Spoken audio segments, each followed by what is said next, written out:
Creating an anti-racist school, a pathway to thriving communities. Introduction. Creating an anti-racist school is essential for fostering an environment where all staff and students can flourish. This involves not just addressing racism when it arises, but embedding anti-racist principles into the fabric of the school's culture and operations.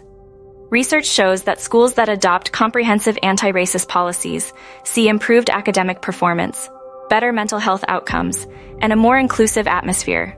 Several UK schools have implemented successful anti-racist strategies, serving as models for others. Establishing a clear vision and commitment. A. Mission statement and policy development. Develop a clear, inclusive mission statement that emphasizes the school's commitment to anti-racism. This should be supported by comprehensive policies that outline the school's approach to combating racism and promoting diversity. Example: Eden Girls School in London has a mission statement explicitly committing to equality and inclusion, supported by robust anti-racist policies and practices. Leadership commitment. Ensure that school leadership, including the head teacher and governing body, is visibly committed to anti-racism. This can be demonstrated through public statements, policy endorsements, and participation in training. Example: the Leadership Academy in Birmingham involves senior leaders in ongoing anti-racist training and holds regular forums to discuss progress and challenges. Curriculum and pedagogy. Inclusive curriculum. Develop a curriculum that reflects the diversity of the student body and includes the histories, contributions, and perspectives of marginalized groups. This helps all students see themselves in their education and understand the importance of diversity. Example: Glasgow City schools have revamped their history and literature curricula to include more diverse perspectives, including those of Black, Asian, and minority ethnic (BAME) communities. Anti-racist teaching practices. Train teachers in culturally responsive teaching methods that recognize and address biases. This includes using diverse teaching materials, creating an inclusive classroom environment, and applying equitable discipline practices. Example: St. Mary's Primary School in London uses culturally responsive teaching practices, which have led to a significant decrease in disciplinary incidents and an increase in student engagement and achievement. Professional development, ongoing training.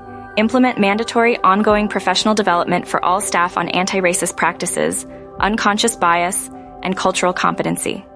This ensures that all staff members are equipped to support an anti-racist environment.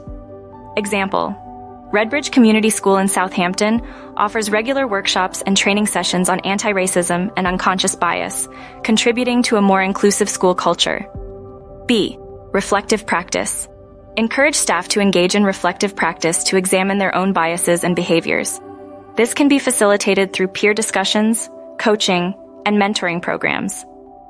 Example: Schools in the Teach First network have adopted reflective practice sessions as part of their professional development programs, helping teachers to continuously improve their anti-racist teaching strategies.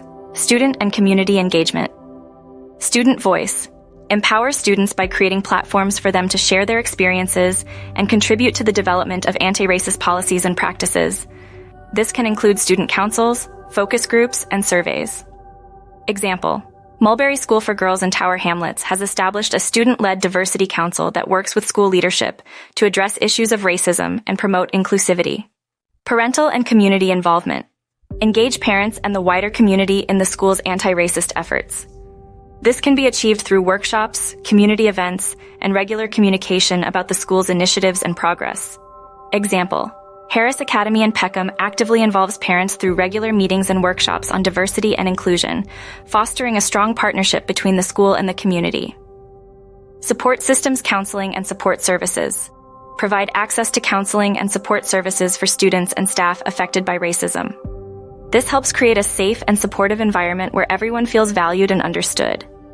Example: Brentwood School offers comprehensive counseling services and has dedicated support staff to assist students experiencing racial discrimination or bias. Reporting mechanisms. Establish clear, confidential reporting mechanisms for incidents of racism. Ensure that all reports are taken seriously and addressed promptly with appropriate actions and support. Example: The University of Birmingham School has an anonymous reporting system for students and staff to report racism, coupled with a transparent investigation and resolution process. Conclusion.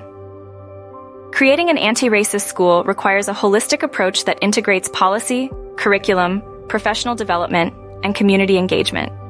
Schools that have successfully implemented these strategies, such as Eden Girls School and Glasgow City Schools, serve as inspiring examples. By committing to these principles, schools can create an environment where all students and staff thrive, fostering a culture of inclusion, respect, and excellence.